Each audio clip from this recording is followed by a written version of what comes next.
With severe storms and rain in our area recently, we're getting answers on whether or not this will lead to an uptick in mosquitoes. Western Mass News reporter Addie Patterson joins us live in studio after speaking with a local expert about the issue. Addie? Yes, Glenn, unfortunately, if you're not a fan of mosquitoes, it looks like it's going to be a rough summer ahead. You're going to see an increase in mosquito populations over the next week. There's no question. It's that time of year, mosquito season.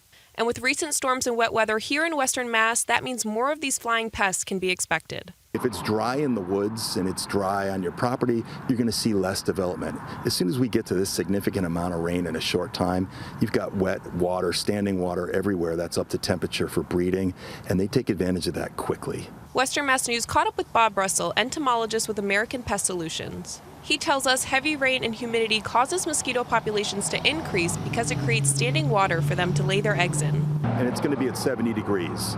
And that temperature promotes development of mosquitoes in 7 days. So you're going to have new mosquitoes breeding out of that completely every day. Russell explains if you want to get rid of these pesky insects in your backyard, there are simple steps you can take. Well, the first thing is modifying the habitat. So getting rid of any standing water and preventing, like cleaning your gutters out so they're not pooling in there.